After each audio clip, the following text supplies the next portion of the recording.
Assalamualaikum warahmatullahi wabarakatuh. Teman-teman sekalian, Anda ingin nggak mendapatkan pahala yang abadi sepanjang hari, sepanjang bulan, sepanjang tahun, terus Anda miliki? Tiada lagi. Itulah yang disebut wakaf. Dan wakaf ilmu yang direpresentasikan dengan buku yang direpresentasikan lagi dengan surat Fatihah, menurut pendapat saya inilah yang terpenting.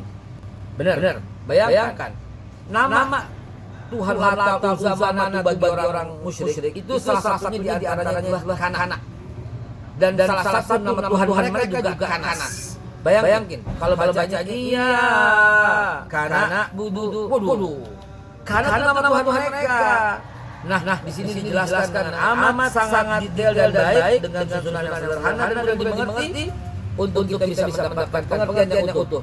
Jangan lupa, wakaf ini tidak akan hilang selama-lamanya abadi. Dengan 300.000 rupiah bisa mendapatkan 5 buah buku ini yang kami salurkan banyak sekali. Kami akan salurkan ke seluruh Indonesia. Insya Allah, saya sudah pesan. Saya pesan insya Allah 3 paket. Untuk berapa berarti? Untuk 900.000 akan mendapatkan 15 buku ini dan akan disalurkan langsung pada mereka yang betul-betul memahami Tadabbur Al-Fatihah.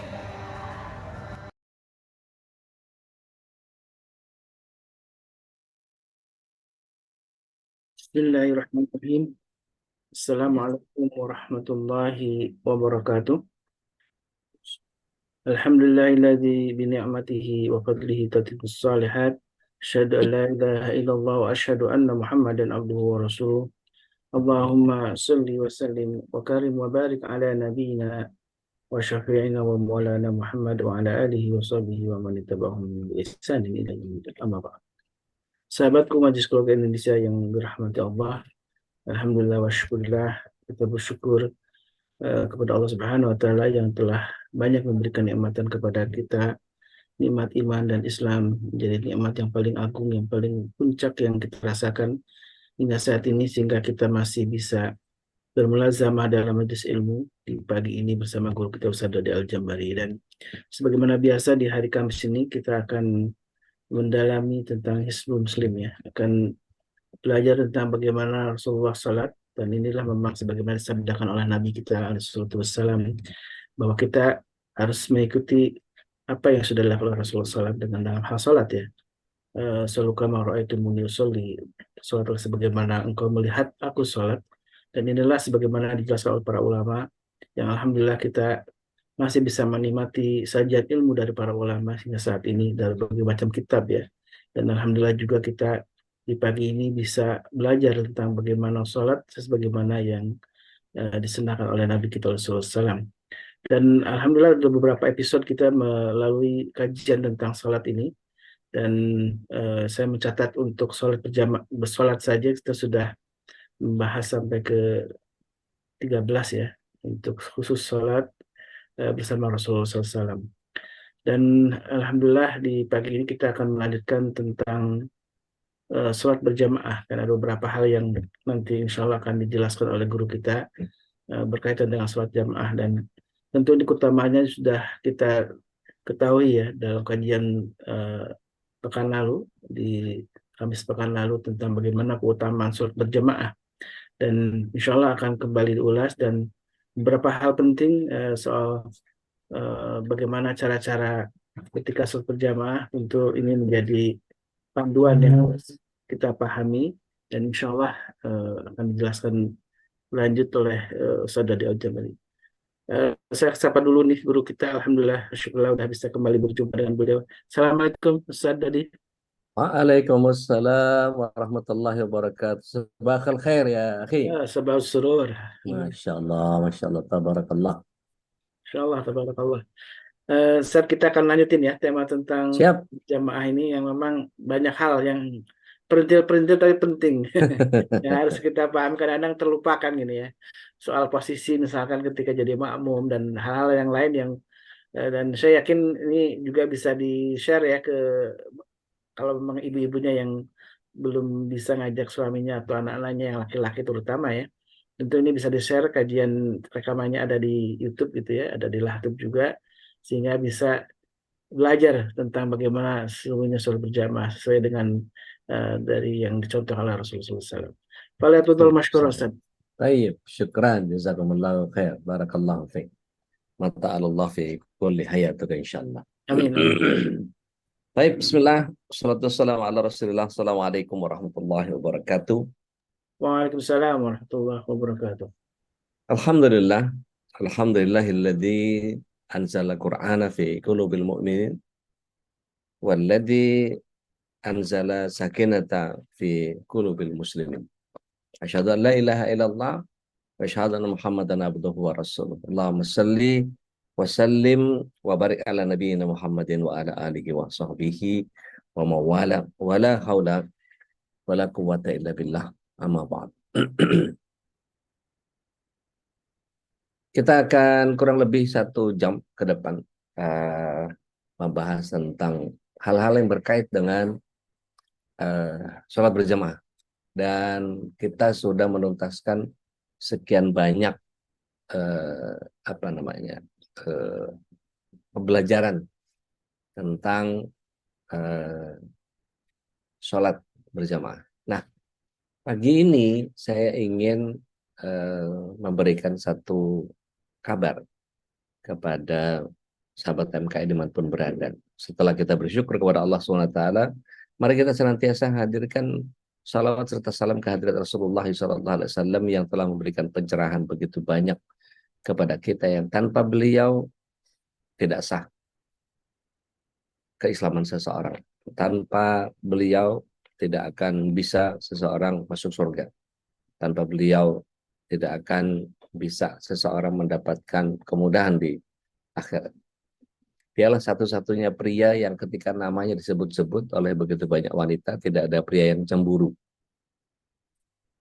Yang beliau alaihissalam adalah seorang pecinta yang luar biasa, seorang guru yang penuh cinta, seorang suami yang pendidik, dan beliau punya begitu besar karisma yang ketika orang bahkan musuh sekalipun berhadapan dengan beliau muncul rasa sayang.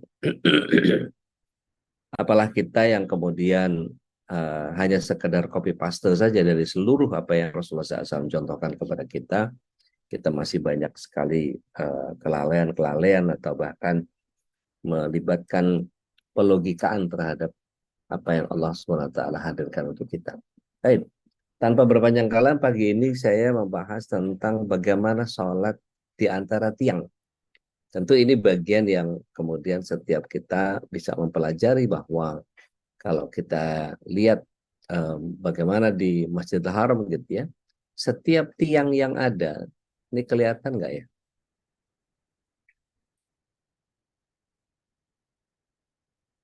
Gambar yang saya share kelihatan nggak ya? Insya Allah kelihatan Ustadz. Nah, iya. Nah, ini antara tiang dengan tiang satu itu selalu diisi rak kalau di Masjidil Haram itu. Entah itu pemisah tabir antara jamaah perempuan dan jamaah laki gitu ya kalau di Masjidil Haram. Kemudian selalu ditempelnya dekat tiang. Supaya apa? Supaya tiang ini tidak diisi dengan sholat. Jadi ketika kita melihat di Masjidil Haram seperti itu gitu ya, mudah-mudahan pada kangen nih ke Masjidil Haram, atau yang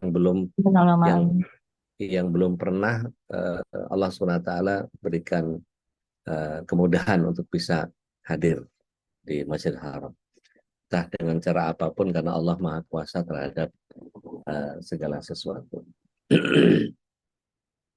Jadi sholat di antara dua tiang itu dihadirkan oleh Rasulullah SAW. Kan kita itu wajib nyambung ya antara makmum yang satu dan tidak boleh putus.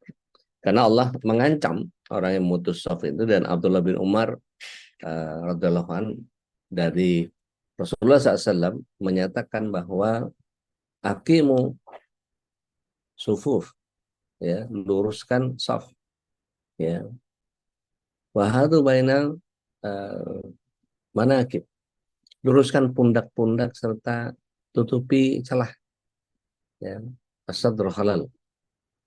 Tapi dikatakan berlemah lembutlah terhadap saudaramu dan jangan biarkan ada celah untuk setan. Kemarin kita sudah bahas celahnya yang diperbolehkan adalah sekitar satu tapak, ya, satu tapak kaki, sehingga anak kambing tidak bisa lewat. Ya, jadi kalau nggak usah mepet banget kejar-kejaran gitu, nggak usah. Gitu. Jadi kalau misalnya kita mau mepet, rapat, orang meninggalkan kita, nggak usah dikejar, udah biarin. Berarti dia belum paham, gitu aja. Nah kemudian barang siapa yang memutus soft, kata Rasulullah SAW, maka Allah akan memutusnya. Maka di antara bentuk memutus soft ini adalah sholat yang softnya terputus di antara tiang-tiang masjid. Dan ini ada larangan khusus mengenai ini. Perhatikan ya, dari Muawiyah bin Qurra, dari ayahnya, bahwa Rasulullah SAW menyatakan bahwa dulu di zaman Rasulullah SAW kami dilarang untuk bikin soft di antara tiang. Dan kami menerapkan larangan ini secara umum. Ini hadisnya Ibnu Majah. Tetapi kalau kita lihat dari Anas bin Malik, sebagian diriwayatkan oleh Abdul Hamid bin Mahmud. Kami pernah sholat bermakmum pada salah seorang umara. Ketika itu kami terpaksa sholat di antara dua tiang. Ketika kami selesai sholat, Anas bin Malik berkata, dulu kami para sahabat menjauhi perkara seperti itu di masa Rasulullah SAW. Jadi hadis-hadis tadi menunjukkan bahwa terlarang sholat di antara tiang yang menyebabkan terputusnya shaf. Dan Ibnu Mufli menyatakan dimakruhkan bagi para makmum untuk berdiri di antara tiang-tiang, dan Imam Ahmad berkata karena hal tersebut membuat shafnya terputus. Dan sholat di antara dua tiang ini menyebabkan terputusnya shaf, hukumnya makruh. Tetap sah sholatnya, gitu ya. Tapi dari athar Anas bin Malik dikatakan bahwa beliau tidak mengingkari dengan keras dan tidak memerintahkan untuk mengulang sholat. Tapi dibolehkan sholat di antara tiang meskipun menyebabkan terputusnya shaf jika memang kemudian kondisinya sulit. Ya, masjidnya kecil, tiangnya banyak gitu ya, itu mau nggak mau. Sementara yang sholat banyak gitu ya, sudah ya nggak usah diputus-putus karena di Lajnah Daimah lil buhus wal ifta menjelaskan bahwa dimakruhkan sholat di antara tiang jika memutuskan shaf kecuali bila masjidnya sempit sedangkan orang yang sholat sangat banyak. Syekh bin Baz juga menyatakan kalau mutus shaf itu kondisinya darurat maka nggak apa-apa. Ya. Jadi masjidnya sempit, musolanya adanya begitu modelnya gitu misalnya, maka para makmum boleh membuat shaf di antara tiang dan dia tidak mengapa karena ada kebutuhan. Tapi dalam kondisi normal maksudnya, kalau nggak ada kesempitan, nggak ada kebutuhan, maka hendaknya dijauhi sholat di antara tiang yang bisa memutus shaf. Kalau misalnya datang nih ke masjid, kita menemukan shaf terakhir adalah shaf yang terputus oleh tiang, maka sikap yang tepat adalah bikin shaf baru setelahnya yang tidak terputus oleh shaf, gitu, oleh tiang maksudnya. Dan Syekh Muhammad bin Saleh Al-Munajid menyatakan bahwa jika Anda datang ke masjid, orang sudah sholat, kemudian Anda tidak menemui tempat di shaf kecuali setelah tiang, maka tidak mengapa sholat di sana dan tidak tergolong sholat sendiri itu di belakang shaf. Ya. Tapi dalam rangka berhati-hati, hendaknya nunggu orang lain supaya tidak bersendirian di shaf yang baru ini. Mengingat sebagian ulama berpendapat batalnya orang yang sholat sendiri di belakang shaf. Gitu ya. Itu di awal-awal sholat. Jadi sebaiknya tidak sendiri. Kemudian ada pun sholat di antara tiang memutus shaf ini tanpa memutus shaf, maka nggak apa-apa. Syekh Masyhur Hasan Al-Salman menjelaskan bahwa adapun ketika seseorang sholat sendiri atau sebagai imam di antara dua tiang maka nggak apa-apa. Begitu juga sholat para makmum di antara dua tiang tanpa melanjutkan shaf di kanan tiang dan juga kiri tiang maka tidak mengapa karena meluruskan shaf dan menyambungnya sudah terwujud. Artinya sebaiknya memang tidak dilakukan kalau bisa dihindari, gitu ya. Nah ini yang kemudian membuat kita menjadi mempelajari bagaimana afdolnya kita itu ibadah.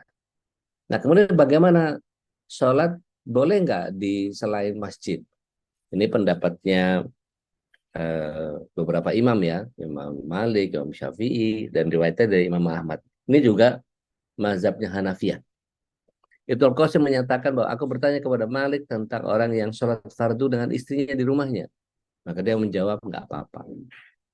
Imam Syafi'i rahimahullah ta'ala menyatakan bahwa setiap jamaah yang padanya sholat seseorang di rumahnya atau di masjid, kecil atau besar, sedikit atau banyak, maka sah. Dan di masjid yang terbesar serta banyak jamaahnya lebih aku sukai. Jadi mustahab sifatnya. Dan Ar-Rafi dari kalangan Syafi'iyah menyatakan bahwa berjamaah di rumah lebih baik daripada sendirian di masjid. Gitu ya. Jadi jangan ditanya lagi. Jadi kalau berjamaah di masjid lebih bagus dong. Itu udah pasti ya. Dan boleh melakukan sholat berjamaah di rumah atau di padang pasir. Gitu. Nah, hadisnya Jabir yang secara marfu disebut bahwa aku diberi 5 perkara. Disebutkan dan dijadikan bagiku bumi atau tanah sebagai masjid dan tempat yang suci, maka siapapun yang dari umatku mendapati waktu sholat, maka sholatlah dimanapun. Maka saya salut banget kalau di beberapa tempat itu saya pernah lihat supir taksi Bluebird, begitu sambil nunggu dia langsung buka bagasi, dia udah nyiapin sajadah gitu. Bahkan dia nyiapin sajadah tambahan di sebelahnya kalau ada yang mau sholat samping dia. Oh, itu luar biasa. Masya Allah. Pemandangan yang langka. Ya, itu orang paham banget. Di kita kadang-kadang kalau nggak nemu musola, kalau nggak nemu masjid, rasanya nggak afdal sholat. Padahal udah sampai waktu. Itu. Kecuali masuk tol ya, yang rest areanya jadi agak jauh gitu ya. Jadi sebaiknya memang dilakukan pada waktunya. Nah, yang unik di Saudi itu pernah saya alami maghrib itu kami baru masuk Mekah itu ada kecelakaan gitu, ada kecelakaan orang otot-ototan berdua gitu, tapi ya seperti biasa mereka hanya menunggu polisi, menunggu catatan gitu ya. Mereka udah telepon polisi, maghrib masuk, mereka sholat bareng gitu. Salat bareng, coba kalau di kita, udah berantem, tonjok-tonjokan. Kalau di mereka enggak, ya salat bareng. Waktu salat gitu, insya Allah. Yang satu malah ngambil wudhu dari botol botol air minum orang yang ditabraknya. Itu kan jadi Islam tuh gitu ya mestinya gitu ya. Nah kemudian eh, dari Anas, beliau berkata bahwa Rasulullah SAW adalah yang paling baik akhlaknya. Terkadang waktu sholat beliau berada di rumah kami. Kemudian beliau memerintahkan untuk hamparan di bawahnya, maksudnya pasang hambal. Lalu beliau menyapunya dan memercikkan air. Dan Rasulullah SAW sholat bersama kami menjadi imam, sementara kami berdiri di belakang beliau. Ini keadaan di rumah.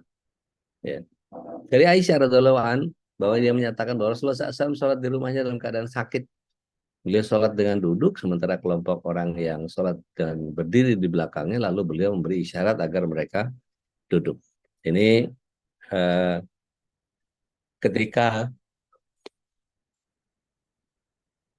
imamnya duduk, maka makmumnya harus duduk. Jadi kalau misalnya kita nggak berani ngimamin gitu, imamnya adanya yang hafal Quran, yang ngerti fikih cuma satu dan dia sedang sakit dan itu beliau duduk, maka kita duduk semua. Kata Rasulullah SAW, jangan seperti orang-orang Persia dan orang Romawi. Ya, rajanya duduk sementara rakyatnya berdiri. Gitu. Jadi Rasulullah SAW kalau ngimamin sholat, maka yang di belakang juga harus duduk juga. Jadi kalau kita imamnya duduk, maka kita semua duduk. Gitu. Kemudian, tapi sujudnya tetap sempurna. Ya, rukuknya ya rukuk sebisanya karena sedang duduk.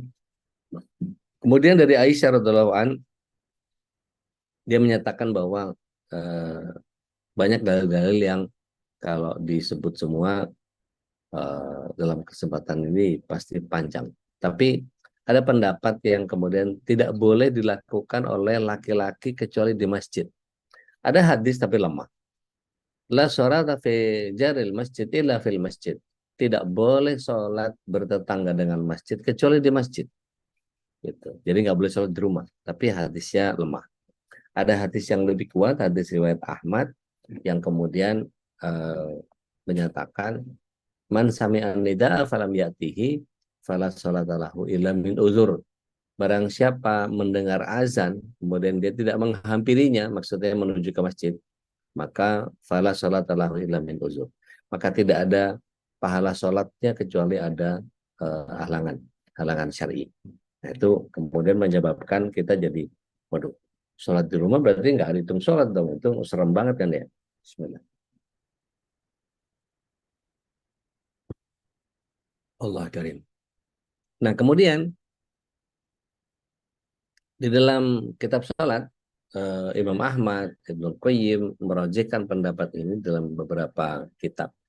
Kalau kita baca kitab Al-Mughni, kita baca Al-Wajiz, kita baca kitab sifat salat Nabi dan seterusnya, itu jelas di sana dikatakan bahwa mengerjakan di masjid itu hukumnya fardu ain, kecuali jika ada uzur yang membolehkan untuk meninggalkan baik sholat berjamaah maupun sholat Jumat. Maka tidak datang ke masjid tanpa uzur, maka sama dengan meninggalkan sholat berjamaah tanpa uzur. Maka saling bersepakat hadis-hadis dengan ayat-ayat. Beliau juga menyatakan, dan yang kami yakin adalah tidak boleh bagi seorang pun meninggalkan jamaah di masjid kecuali karena uzur. Ya, Allahu a'lam. Nah, sebagian mereka membatalkan sholat orang yang berjamaah di rumahnya. Abul Barakat dari kalangan mazhab Hambali menyatakan bahwa jika ia menyelisih kemudian sholat berjamaah di rumahnya maka tidak sah, kecuali ada uzur. Sesuai dengan pendapat yang dipilih bahwa meninggalkan jamaah berarti melakukan larangan. Ya. Dalam syarah kitab Fadul Qadir, Imam Al-Hulwani ditanya tentang orang yang mengumpulkan anggota keluarganya kadang-kadang. Apakah untuk mendapatkan pahala berjamaah? Tidak. Dia menjadi bid'ah dan dibenci tanpa uzur. Ini buat orang yang tidak membolehkan. Gitu ya. Dan ulama yang berpendapat dengan pendapat ini berdalil dengan hadis yang menunjukkan wajibnya berjamaah itu hukumnya fardu ain. Jadi no excuse. Gitu. Kemudian ulama mazhab Syafi'i berselisih ya dengan masalah mendirikan sholat berjamaah selain di masjid. Apakah menggugurkan fardu kifayahnya atau tidak? Mereka berpendapat dalam dua pendapat. Pertama, tidak cukup mendirikan di selain masjid untuk menegakkan perbuatan yang fardu. Maka kedua, cukup jika tempatnya ramai seperti sholat berjamaah di pasar misalnya, atau kalau di kita sekarang di rest area atau di public space gitu ya. Nah, Ibnu Daqiq Al-Id rahimahullah ta'ala menyatakan bahwa yang pertama menurutku adalah lebih sahih. Karena asal pensyariatannya adalah sholat berjamaah di masjid. Ini adalah pensifatan yang mutabar dan tidak bisa dihilangkan. Tapi tenang sahabat MKI dimanapun berada. Pendapat yang ketiga itu dibedakan antara yang mendengar azan maka ia tidak sah kecuali di masjid. Dan orang yang tidak mendengar azan maka tidak sah sholatnya kecuali dengan berjamaah. Jadi diperberat. Ya. Ini pendapatnya Ibnu Hazm Ad-Dahiri. Dia menyatakan dalam Al-Muhalla itu tidak sah sholat fardu seseorang ketika mendengar azan untuk mengerjakannya kecuali di masjid bersama imam. Ustaz, tempat saya itu masjidnya seberang pagar, maka bukan itu yang dimaksud. Ya. Saya itu di belakang sebelah kanan ini ada masjid juga. Azannya kedengaran ke saya, tapi pagarnya tinggi, ya, pagar beda perumahan.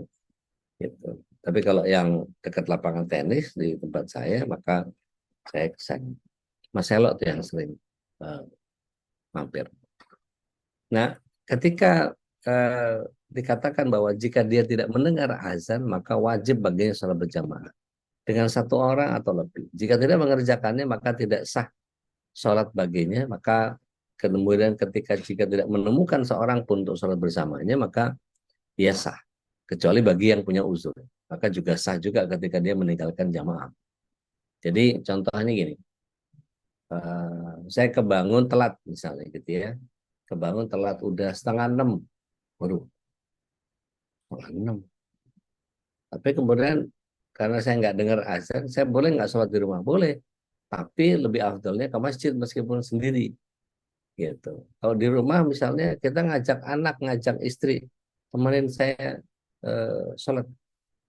Gitu. Biar berjamaah. Nah, saya udah sholat, nggak apa-apa. Sholat sedekah.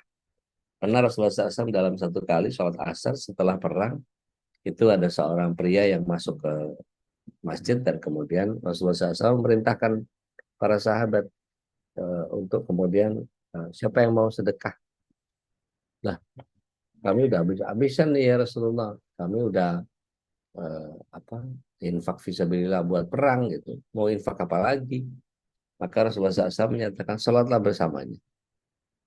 Kemudian ada satu jamaah yang kemudian menghampiri beliau dan sholat bersama. Padahal udah sholat asar. Kan dia asar nggak ada ya. Tapi dia mengerjakan sholat sodakoh namanya kalau ulama kita bilang.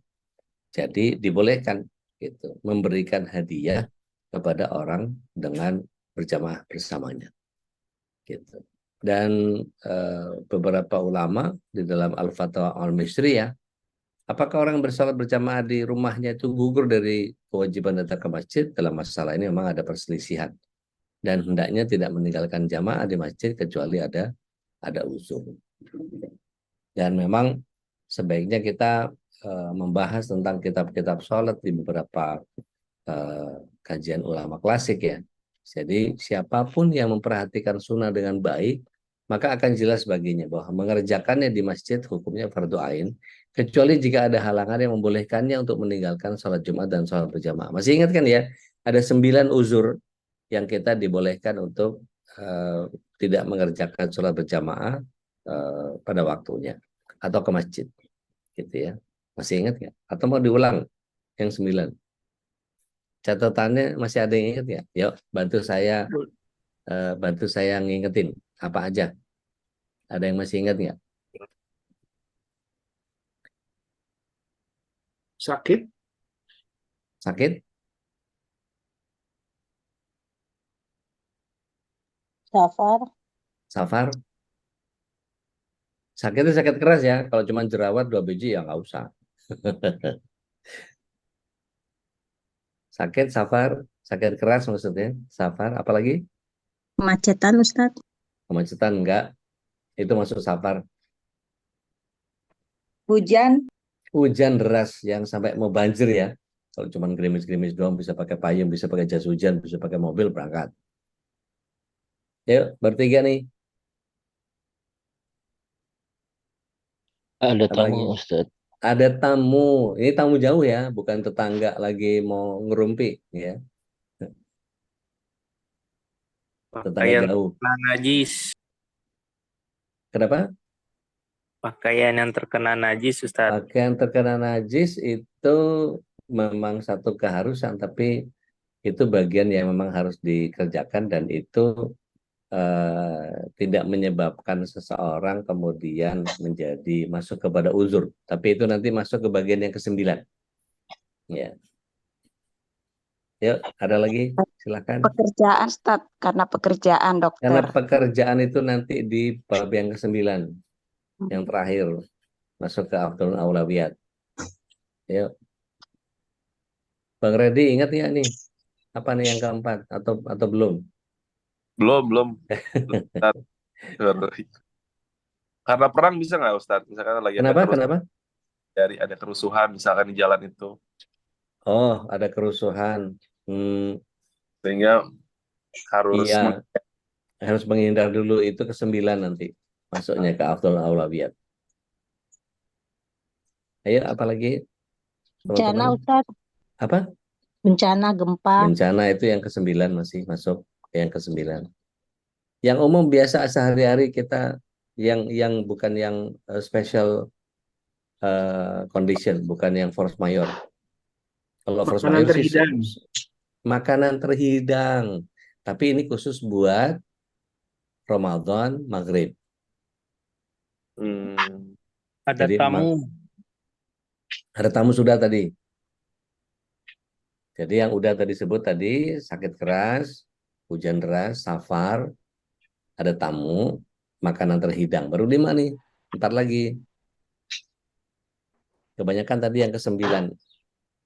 Ya, kebelet 7. buang air Ustadz. Betul, ada hajat ya. Bukan ada hajat ngawinin atau khitanin, bukan, tapi ada hajat yang harus dituntaskan. Itu 3 tuh.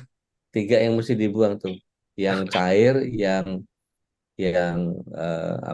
padat maupun yang gas juga sama. Jadi ketika kita ada hajat maka harus ditinggalkan karena pasti nggak khusyuk itu. nahan miring kanan, miring kiri, melintir, neken nggak boleh. Bahkan ada hadis yang lemah menyatakan bahwa menahan kentut itu setara jihad. Bohong itu, palsu itu. Nggak ada. Masa menahan kentut setara jihad. Ayo, ada lagi? Karena capek, Dua lagi, ngantuk. dua lagi. Karena Kenapa? capek, ngantuk yang amat sangat. Ngantuk atau tertidur. Ya, Tidur. ngantuk atau tertidur. Satu lagi, satu lagi.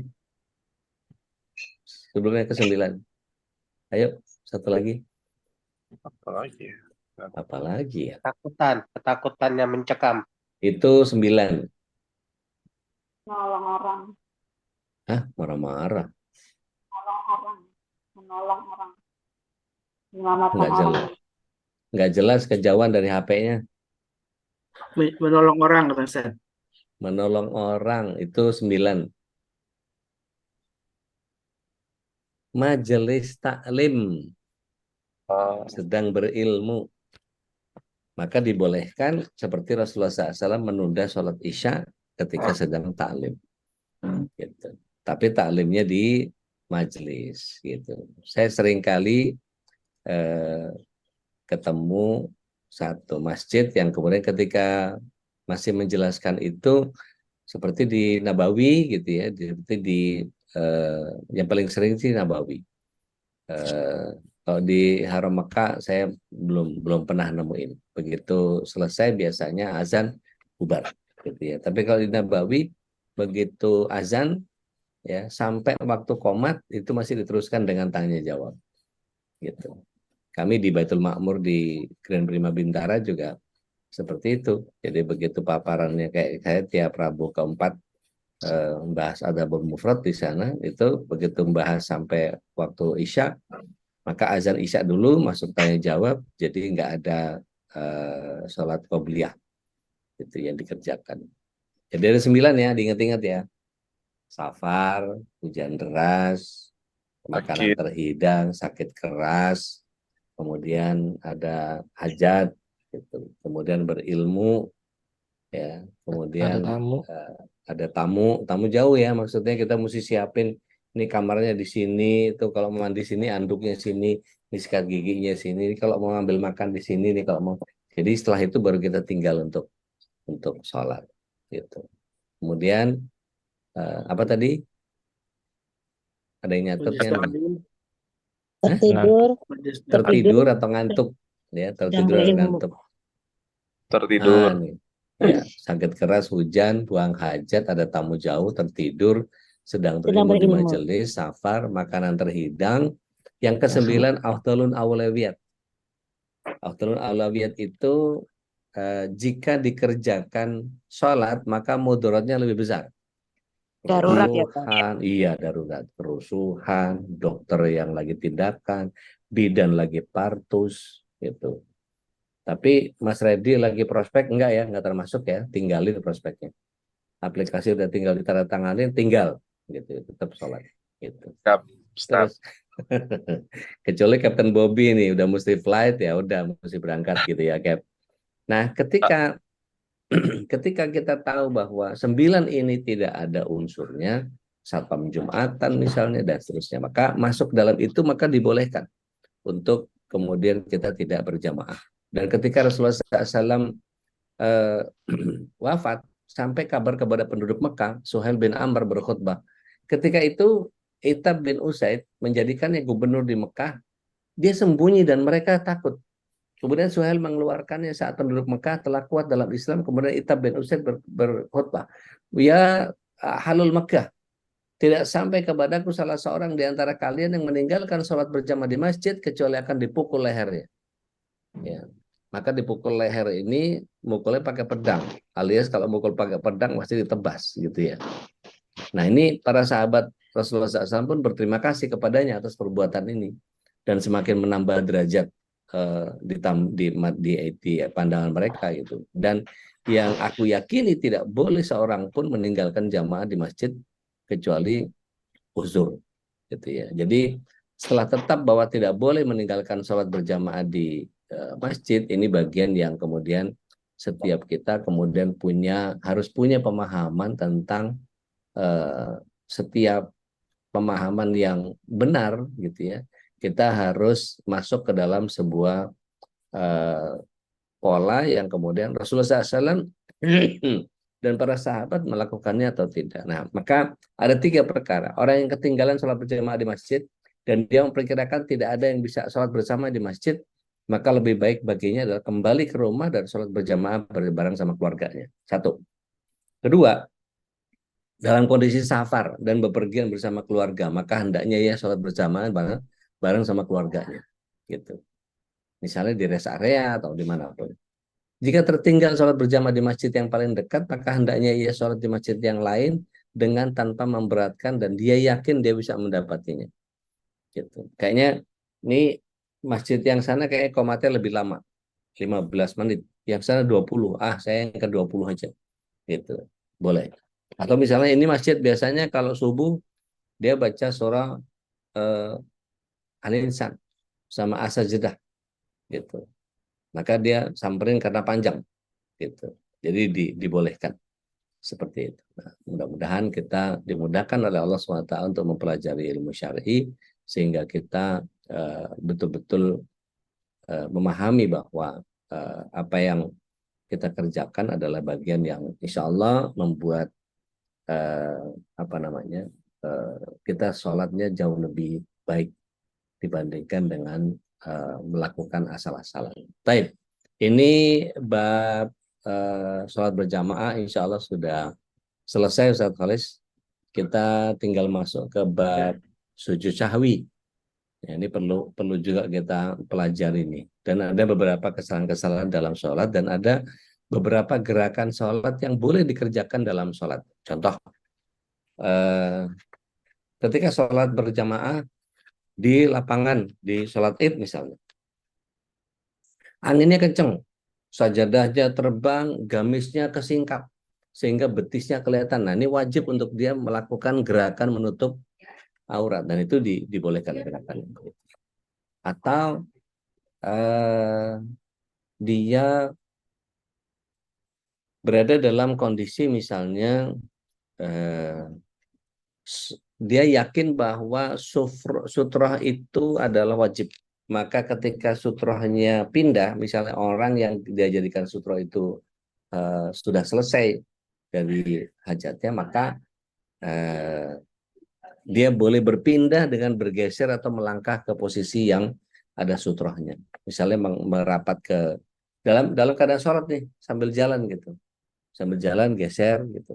Boleh ke kiri, boleh ke kanan, atau boleh agak ke belakang sedikit. Misalnya dia pas posisi sholatnya di depan pintu akses masuk misalnya.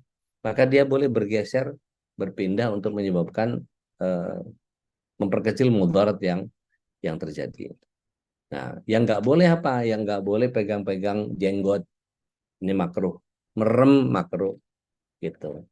Gosok-gosok cincin. Kadang-kadang batu cincin itu begitu sambil sholat diliatin, digosok-gosok. Gitu. Jangan. Itu nggak ada hubungannya sama sholat. Kemudian gatal.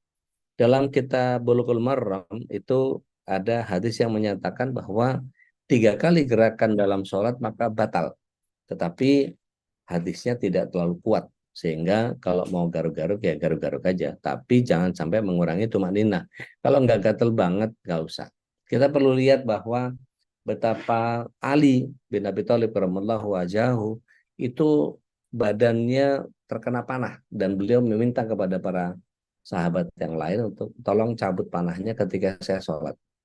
Berarti apa itu? Sholatnya mampu melakukan bius lokal. Jadi dia mampu menghadirkan apa semacam zat endorfin gitu dalam dirinya gitu ya, yang kemudian membuat dia menjadi masuk ke dalam sebuah sholat yang sempurna.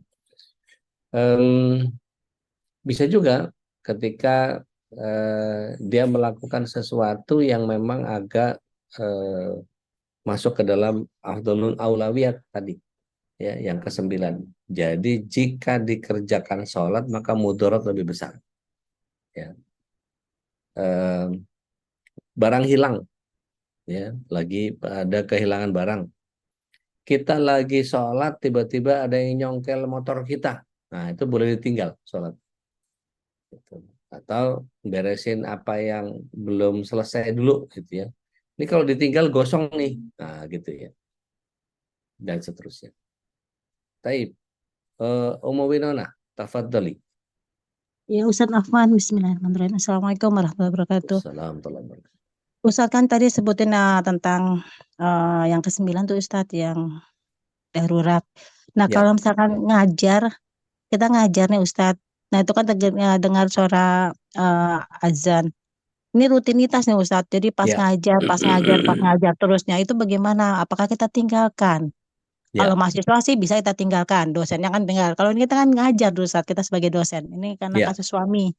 Baik. Syukran Ustadz. Bismillah, wassalatu wassalamu ala rasulillah. Minimal berhenti karena azan dulu. Minimal berhenti karena azan, kemudian teruskan ngajar. Gitu. Tapi kecuali kalau waktunya pendek ya, seperti maghrib, waktunya pendek.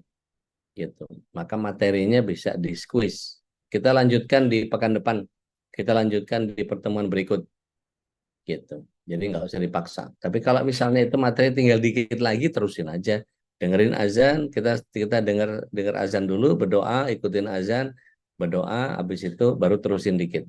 Insya Allah sebelum waktunya qomat udah udah selesai dan bisa tetap mengerjakan sholat berjamaahnya. Insya Allah. Walaupun Wallahu terlambat a'lam. ke masjid ya Ustadz ya. Iya, walaupun terlambat ke masjid. Tapi kan bisa Oh, jamaah sama yang muridnya. makmun yang lain. Oh, paham Iya, Ustadz. sama mahasiswanya. Terus pertanyaan yang kedua Ustadz, ini Ya, tentang yang individu nih Ustadz. Kalau ya. misalnya sholat sendiri tuh haruskah kita iqomah? Lalu saya pernah baca katanya rambut tuh nggak boleh diikat kalau pas sholat. Nah ini bagaimana kasusnya ini buat yang ikhwan atau akhwat ya Ustadz, rambut yang nggak boleh diikat dalam Baik, sholat. baik. Syukur Ustadz. Bismillah. Salatu wassalamu ala Rasulillah. Jadi kalau toh sholat sendiri tetap qomat itu sunnah. Azan itu sunnah. Jadi tetap azan dan qomat. Kalau kita safar, azan 1 kali, qomat 2 kali untuk 2 sholat. Jadi tetap itu sunnah, ya, tetap dikerjakan. Kemudian soal mengikat rambut ini untuk pria, ya. Kalau untuk perempuan nggak apa-apa. Untuk pria ya nggak boleh. Jadi baik di dalam sholat maupun di luar sholat itu beberapa pendapat ulama kuat tentang itu. Jadi sebaiknya dilepas digerai, bukan dikuncir kuda, begitu. Wallahu a'lam. Afwan Ustadz, jadi sholat sendiri tuh tetap juga azan. Jadi anak dari dulu iqomah aja tuh Ustadz. Iya, nggak apa-apa itu meminimalisir kesalahan. Tapi kalau bisa azan, azan. Oh, baik Ustadz. Karena anak pikir Baik. udah kedengar suara di masjid, dah Iya, langsung iqomah di sini iya. nggak salah ya Ustadz ya. Nggak usah dengar azan di masjid juga udah tahu waktunya. Iya, Kadang-kadang sekarang udah pakai jam, pakai alarm, pakai apa segala macam sudah canggih. Tapi iya. azan itu adalah sunnah. Tetap ya Ustadz ya Ya. udah. Syukran ya Ustadz. Jazakallahu khairan. Barakallahu. Yang lain monggo silahkan.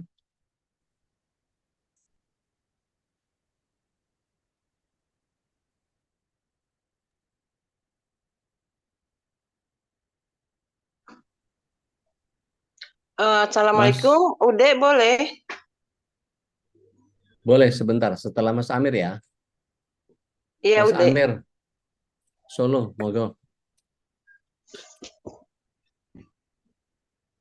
Mas Amir Fahrul Razi. Silakan Pak Amir. Iya, maaf, terbisukan. Alhamdulillah dikasih kesempatan. Saya ada 2 pertanyaan, Ustadz. Monggo. Dulu di pengalaman pribadi saya lagi safar dulu dan mendekati waktunya sholat asar, saya menemukan masjid Ya. berdua sama rekan saya, tetapi di masjid itu belum ada jamaah. Dan berdua kita memutuskan untuk ada ini dan akhirnya mengumandangkan azan Azan. dengan Ya. sound system tersebut. Oke. Ya, tapi setelah ditunggu tidak ada jamaah, kita ayo kita mulai dan sebagainya, tapi ternyata tidak. Mereka menghindari. Ternyata ada sebuah tradisi di daerah tersebut bahwa mereka itu kayak menunda sholat seperti gimana gitu. Itu bagaimana? Yang pertama, yang kedua, Baik. Berkaitan sama sholat di antara tiang tadi, saya juga baru tahu dan dari kajian ini juga ketika alhamdulillah kami dikasih rezeki untuk umroh kemarin, dan saya belum tahu perihal itu, dan tidak tahu maksud teguran dari orang dengan bahasa Arab Arab. itu untuk tidak boleh antara tiang di Masjid Nabawi itu gitu loh. Masya Allah. Dengan kebingungan itu ya akhirnya mencari celah-celah itu, bagaimana ininya Ustaz. Baik. Kasih itu aja pertanyaan. Baik. Bismillah, salatu wassalamu ala rasulillah. Kadang-kadang memang ada masjid yang berdasarkan kesepakatan mereka menunda sholat. Karena apa? Karena jenis pekerjaan.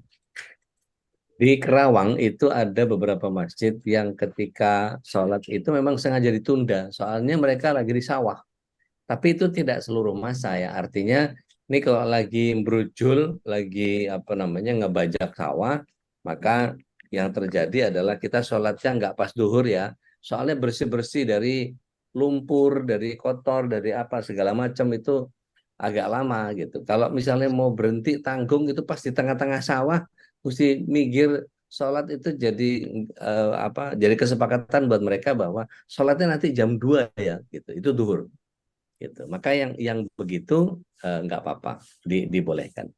Gitu. Nah, kemudian soal kalau kita karena musafir, kita sholat aja nggak apa-apa. Gitu. Berdua bagus. Nah, kemudian soal yang jenengan sholat di Nabawi gitu ya. Jadi ada 4 golongan orang yang kemudian dimaafu oleh Allah SWT ketika dia salah dalam melakukan syariat. La ba'sa bihi, nggak apa-apa ini. Yaitu apa? Orang yang tidak tahu. Karena jenengan belum tahu, baru dengar dari kajian ini gitu ya. Yang kedua, tidak ingat. Wong lali wani mati nih kan wong sulung ngarane. Gitu ya. Kemudian yang ketiga, yang tidak sadar. Tidak sadar bahwa dia melakukan kesalahan. Gitu. Kemudian yang keempat, itu tidak berakal. Artinya bisa jadi belum baligh gitu. Dan seterusnya. Begitu kurang lebih Mas Amir, wallahu alam. So, tapi kalau misalnya memang ada masjid yang dia menata soft itu ada di antara tiang, bagaimana Ustaz? Ya kalau memang nggak ada space lagi maka boleh. Tapi kalau misalnya sempit gitu ya, sempit nggak ada tempat lagi ya apa boleh buat. Tapi sebisa mungkin memang dihindari. Kalau jenengan ke daerah Mediterranean gitu ya, di Dubai, di Abu Dhabi gitu misalnya, atau di manalah daerah Taif di Saudi gitu ya, itu ke masjid-masjid yang ada tiang itu biasanya mereka kasih sofa atau senderan gitu, sehingga orang nggak bisa sholat di situ, jadi harus maju atau ke belakangnya gitu. Memang sengaja dibikin begitu gitu. Tapi kalau di kita kan karena banyak yang nggak paham gitu, ya akhirnya ya diterabas saja kesalahan-kesalahan itu. Tapi balik lagi tadi, ketika memang tidak mengetahui, kalau bisa kita ngasih tahu sama DKM-nya, atau kita buat itu rak buku atau rak Quran, taruh tisu, tempat sampah misalnya di situ, sehingga orang nggak ada yang sholat di situ. Itu jauh lebih baik. Gitu. Wallahu a'lam. Ya, terima kasih Ustaz. Dengan senang hati Mas Amir. Monggo yang lain, silakan. Bu Is tadi, Bu Is. Oh, Bu Is tadi ya? Ya, assalamualaikum Ude. Waalaikumsalam, tolong kata. Tadi paten gelondang apa tadi itu? Apa? Betul. Gimana Bu? Sehat ya, Ude. Alhamdulillah. Berkat doanya Bu Is nih. Amin. Doanya semua jamaah nih yang cinta kajian subuh nih. Masya Allah. Udah ini di luar topik ya. Cuman rasa keingintahuan saya nih. Kan sekarang itu sahabat-sahabat kita, saudara-saudara muslim kita di Palestina sedang mendapatkan cobaan ya. Kita doakan selalu. Nah, pertanyaannya kan kita di sini boleh sholat gaib ya, sholat gaib. Itu tata caranya apakah sama seperti sholat jenazah yang umumnya? Itu yang pertama. Yang kedua, karena di sana pasti tiap hari ada yang meninggal gitu ya. apakah kita boleh tiap hari melakukan sholat gaib itu? Baik. Itu aja udah, terima kasih. Baik, Bismillah, salatu wassalamu ala Rasulillah. Saudara-saudara kita di Palestina itu memang betul mereka wafat hampir tiap hari gitu ya. Bahkan di Masjidil Haram baik Mekah maupun Nabawi tiap hari juga ada yang meninggal. Kemudian apakah boleh kita sholat gaib bagi mereka? Beberapa ulama berbeda pendapat soal ini. Jadi ada yang membolehkan, ada yang menitik beratkan kepada kalau bisa nggak usah dikerjakan nggak apa-apa, kita doakan saja. Tapi ini masalah kekuatan dalil ya. Monggo saja kalau misalnya kita mau sholat gaib silahkan. Terus bagaimana? Apakah setiap hari? Iya, bisa saja dilakukan seperti itu. Tapi kalau memang kita betul mendengar bahwa ada yang meninggal, tapi jangan ngarang-ngarang. Kayaknya ada yang meninggal deh, enggak, jangan. Justru misalnya Teguh gitu, misalnya ngasih tahu Husain gitu, misalnya ngasih tahu Bang Onim, misalnya ngasih tahu bahwa hari ini ada penyerangan lagi, bombardir dari Zionis, meninggal sekian, berarti ada tambahan syahid gitu kan. Maka kita sholat gaib untuk mereka, nggak apa-apa, dibolehkan. Nah kemudian bagaimana tata caranya? Sholat gaib itu adalah sholat jenazah tanpa jenazah. Jadi tata caranya persis sama. Ini Bu Iis nih nyalip di tikungan nih, kita belum sampai sholat jenazah ini. Sholat sunnahnya belum kita bahas, tapi nggak apa-apa. Iya, rasa keingin tahuan. Betul, nggak apa-apa. Nggak apa-apa, nggak perlu minta maaf, nggak ada yang salah. Jadi, tapi bahasan ini akan kita tuntaskan nanti pada saat di sholat-sholat sunnah, karena banyak sholat sunnah itu. Setelah berjamaah ini sujud sahwi sampai terakhir apa-apa yang berkait dengan sholat-sholat yang kita kerjakan, nanti kita akan sampai kepada sholat-sholat sunnah. Sholat duha gimana, sholat rawatib gimana, dan seterusnya sampai ke sholat jenazah dan sholat gaib. Nah, jadi sholat gaib itu persis sama. Yang pertama takbir tanpa iftitah. Kemudian langsung ta'awuz, langsung baca Al-Fatihah. Ya, setelah itu takbir lagi, kemudian untuk baca sholawat. Sholawatnya yang paling pendek adalah Allahumma sholli ala Muhammad. Kalau mau baca sholawat Ibrahimiyah juga boleh. Gitu. Nanti saya akan detail di bahasan tentang sholat jenazah. Yang ketiga, itu takbir yang ketiga membaca doa Allahumma firlah warhamhu wa'afi wa'fu'anhu wa'akrim zulah wa wasi'a mudakhalah wa nabir kuburahu. Gitu ya.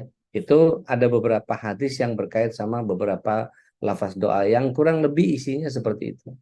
Tapi boleh kita yang jarang-jarang sholat mayit itu bacanya Allahumma firlah warhamhu, itu saja sudah cukup, tinggal diulang-ulang. Kalau perempuan gitu ya, kalau di Masjidil Haram Mekah atau Nabawi itu biasanya as-salatu alal mayyit rahimakumullah, itu berarti laki-laki. Gitu. Tapi kalau as-salatu alal mayyitati rahimakumullah berarti perempuan. Gitu, ada tak marbutohnya. As-salatu alal tifli rahimakumullah itu berarti bocah atau anak-anak. Tufel. Gitu. Nah, itu doanya beda-beda. Nanti di bab jenazah kita akan bahas detail. Yang keempat, ya Allahumma fil hayati, nah itu berdoa buat kita dan buat si mayit. Baru kemudian salamnya cukup sekali saja yang ke kanan, yang ke kirinya boleh ditinggalkan. Tapi lagi-lagi kita punya beberapa perbedaan mazhab yang kemudian ada beberapa ulama menyatakan seperti ini, seperti itu, dan seterusnya. Nanti kita detail di bab sholat jenazah ya, Bu Is ya. Ya, siap. Udah, terima kasih. Tambahan, udah mau tanya lagi. Kalau saya pernah dapat kajian bahwa ketika kita meninggal, berharap minimal ada 40 orang yang menyolatkan kita, karena dari mereka yang menyolatkan kita akan mendapatkan syafaat. Pertanyaannya, ketika misalkan ada jenazah yang meninggal, kemudian kurang dari 40 nih yang menyolatkan langsung di depan jenazahnya. Tapi kemudian ada yang sholat gaib ketika mendapatkan kabar mereka sholat. Apakah itu dihitung juga termasuk ke dalam yang orang-orang yang 40 menyolatkan ini, Ude? Insya Allah. Nanti kalau saya meninggal doa sholatin saya ya, Ude. Insya Allah. Begitu sebaliknya ya. Insya Allah. Ya. Itu makanya saya punya cita-cita, ya Allah wafatkan aku di Masjidil Haram. Jadi kalau Sama. wafat di Masjidil Haram itu yang nyolatin minimal 2 juta itu. Itu Udah, ya. sharing-sharing sedikit nih udah. Ya. Bukannya bermaksud ria, tapi salah satu udah bilang mau meninggal di sana. Kalau doa saya udah, ya Allah matikanlah hamba dalam keadaan sedang sujud padamu di Masjid Nabawi, kota Madinah pada hari Jumat. Masya Allah, Masya Allah. Masya Allah. Nanti insya Allah kalau ibu berdoanya kayak begitu, hatta ibu matinya di Masjid Nurul Huda gitu ya, atau di mana gitu, atau mungkin nggak lagi sujud gitu. Jadi Allah nggak ngabulin, tapi doa ibu seperti itu, insya Allah ibu akan diwafatkan dalam keadaan seperti itu. Kita udah berdoa nih, ya Allah wafatkan aku di Masjidil Haram, gitu ya. Terus kita matinya di Bojongkenyot gitu ya. Maka wafat di Bojongkenyot itu pun akan dihitung sebagai wafat di Masjidil Haram. Karena niat kita. Gitu. Ada yang niat mati sebagai syahid gitu. Ternyata dia tidak melakukan syahid, tapi wafat karena sakit misalnya. Maka akan tetap dihitung syahid. Maka niat itu menjadi bagian yang sangat luar biasa. Insya Allah kita semua diwafatkan dalam husnul khotimah insya Allah. Amin. Jazakallah ya udah. Baik, Om Winona, silakan. Ya, bismillahirrahmanirrahim. Assalamualaikum warahmatullahi wabarakatuh, Ustadz. Waalaikumsalam warahmatullahi wabarakatuh. Ustadz, yang Ana mau tanya tadi kan Ustadz menjelaskan kalau misalkan imamnya itu duduk, kita pun harus duduk. Ya. Nah, tapi waktu pas beliau kan beliau melakukan cuman gerakan pas Isyarah. duduk aja, Ustadz. Ya. Nah, kalau kita melakukan sempurna tuh kata Ustadz tadi kan kita lakukan Sujudnya. sempurna, maksudnya kita Sujudnya sempurna. Kalau yang duduk kan sujudnya nggak bisa kan duduk sempurna. di bawah, itu kalau duduk di bawah, Ustadz. Kalau duduk Iya. yang pakai bangku, kita ruku Iya, rukunya ya di bangku. ruku sempurna. Oh, Enggak, ruku isyarah. sempurna. Isyarah Oh, aja. hanya sujud aja yang Iya, sempurna ya, Ustadz. Iya, betul. Oh, nah, Ustadz. Syukuran, Ustadz. Afwan, Assalamualaikum warahmatullahi wabarakatuh. barakallah. Assalamualaikum warahmatullahi wabarakatuh. Baik, ada lagi? Yang lain? Assalamualaikum Ustaz, mau tanya. Waalaikumsalam warahmatullahi wabarakatuh. Baru Sahaya. bergabung. Nita ini. Oh, Mbak Nita. Sehat, Mbak? Alhamdulillah. Mangga. Mau tanya Ustaz tentang sholat. Kalau Ya. lupa sholat itu cukup dengan sujud sahwi aja atau mengulang? Misalnya Baik, lupanya tahiyat lupa awal. apa? Lupa rukun atau tahiyat lupa awal. ayat? Lupa tahiyat awal misalnya. Lupa rukun udah berarti di sujud tahiyat sahwi. awal, Ustaz. Iya. Kalau tahiyat awal Kalau- misalnya udah di ketiga baru ingat tahiyat awal, terus ternyata Ya. mau ngulang apa cukup sujud Sujud sahwi aja? sahwi cukup. Cukup ya? Oh, Ya. alhamdulillah. Gitu aja ya. Syukuran kalau gitu ya. Afwan, barakallah. Insya Allah ini bahasan di pekan depan Ustaz ya, tentang sujud sahwi ya. Insya Allah sujud sahwi pekan depan. Itu banyak banget yang Karena- nyari di tikungan ya kita nih. Ketika berjamaah banyak sekali hal yang memang harus kita ketahui Ustaz ya. Ketika Naam. imam, kemudian bagaimana cara mengingatkannya, kemudian ketika sujud sahwi seperti apa teknisnya Ya. dan lain sebagainya. Ya. Insya Allah pekan depan akan dibahas lagi ya. Insya Dan Allah. Mudah-mudahan terus, masih ada umur. Amin, amin, Allahumma amin. Allah sehatkan semua nih, Ustaz Amin, Dodi ya dan Rabb. juga jamaah Amin. semuanya ya untuk kayaknya belum cukup ilmunya kita ya untuk bisa Ada sekitar Jadi, 548 hadis yang Rasulullah SAW kerjakan setiap hari. Kalau kita ngikutin sunnah aja nggak kelar-kelar kita. Masya Iya. Allah. Nah, ini mohon juga di-share gitu ya kajian ini, mudah-mudahan makin banyak orang yang terinformasikan ya dengan berbagai macam syariat ini, karena ini Ya. menjadi sebuah kebaikan bagi kita ketika kita men-share kajian ini, baik mungkin kajian yang live ini maupun nanti kalau memang telat bisa juga di-share rekamannya, dan mudah-mudahan ketika orang mendapat pengetahuan lewat wasilah informasi dari kita dapat kebaikan yang itu saja. Ya. Insya Allah. Silakan ya untuk Bu Dia, masih ada yang bertanya nih Bu Dia. Silakan Bu Dia. Assalamualaikum warahmatullahi wabarakatuh. Waalaikumsalam warahmatullahi Maaf wabarakatuh. mungkin ini belum waktunya ya, tapi karena kita lakukan setiap hari ya, jadi takutnya ini sholat untuk sholat qobla duhur Ya. biasanya kan itu 4 Ya. rakaat ya. 4 rakaat Nah, betul. ya itu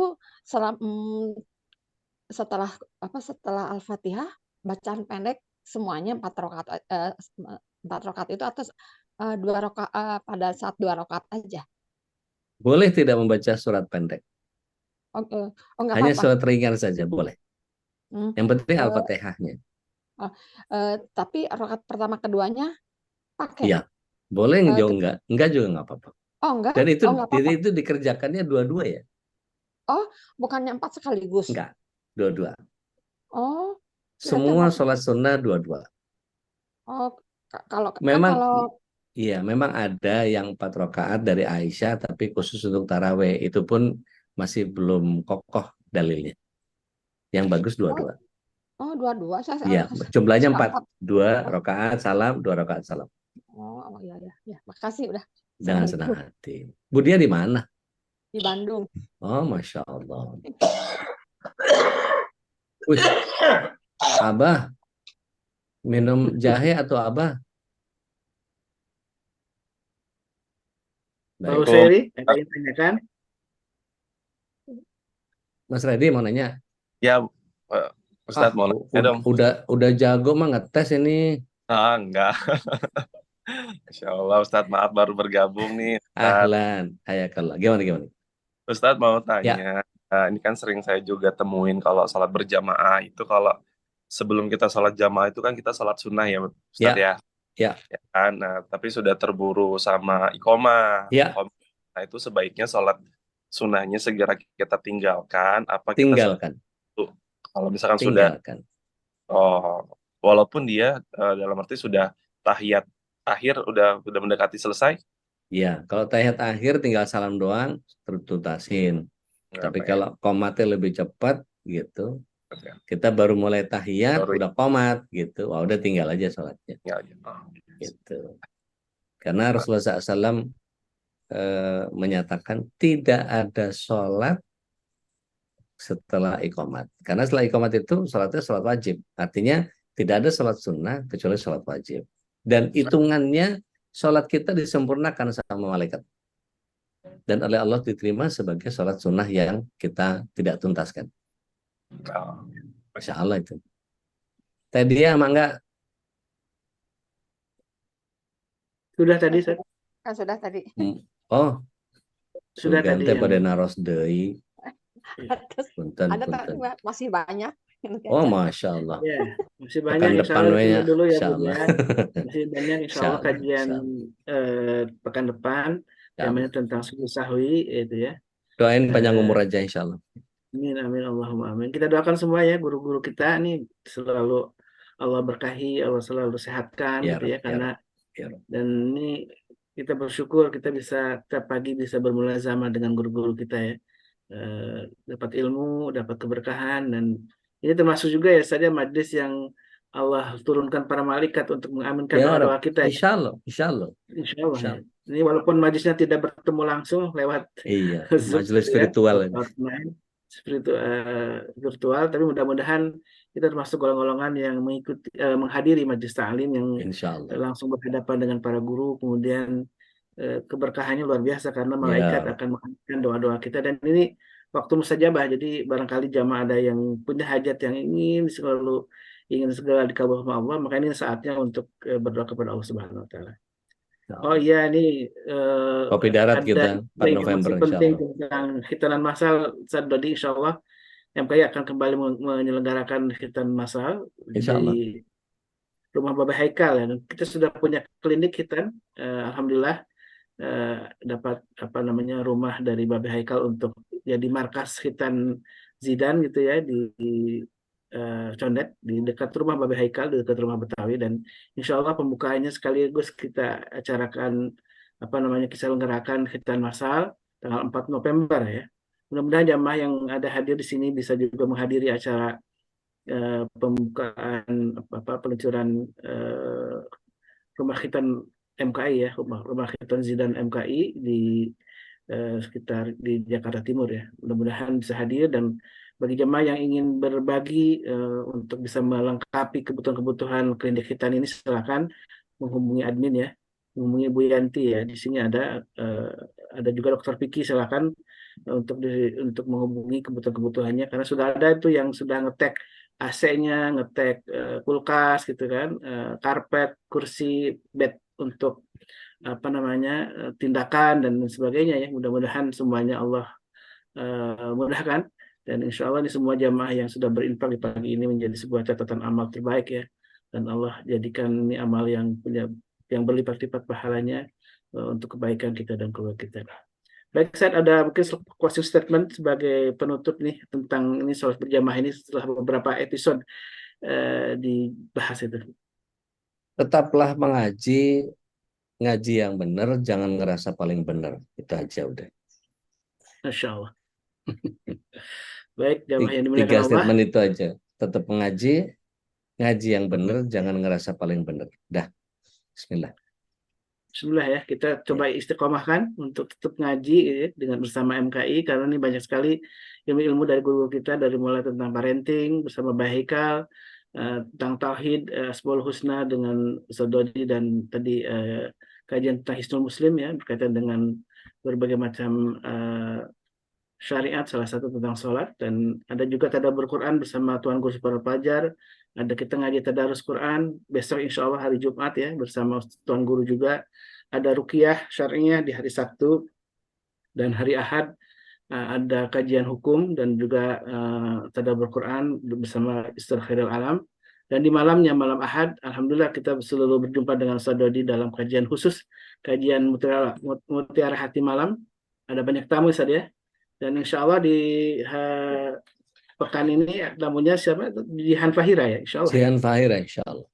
Insya Allah. Alhamdulillah, syukurlah. Silakan untuk bergabung dengan Majelis Keluarga Indonesia. Untuk kontaknya ada di chat untuk bisa bergabung dengan majelis ini, dan kita dapat suatu komunitas untuk saling berbagi kebaikan, saling menasihati dalam kesabaran dan kebaikan. Mudah-mudahan Allah ridha dengan semua amal kita, dan Ya Rabb. Allah ampuni kita semua. Dan sekali lagi ada informasi juga penting tentang wakaf Quran ya, wakaf buku tadabbur Quran Tuan Guru Subhanul Fajar, dan insya Allah akan menjadi wakaf buku yang akan kita share ke berbagai daerah, akan kita bagikan ke berbagai daerah. Mudah-mudahan ini juga bagian dari amal kita yang Allah ridho dengan amal ini.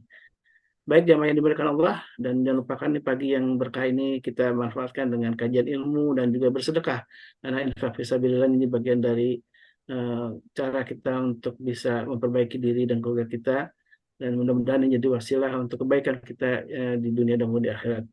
Mari kita tutup kajian dengan doa kafaratul majlis. Subhanakallahumma wa bihamdika asyhadu an la ilaha illa anta astaghfiruka wa atubu ilaik. Al-afwu minkum wa billahi taufiq wal hidayah. Wassalamualaikum warahmatullahi wabarakatuh. Warahmatullahi wabarakatuh. Syukran jazakumullah khairan. Allahumma arhamna bil Qur'an waj'alhu lana imaman wa nuran wa hudan wa rahmah. Allahumma dhakkirna minhu ma nasina wa 'allimna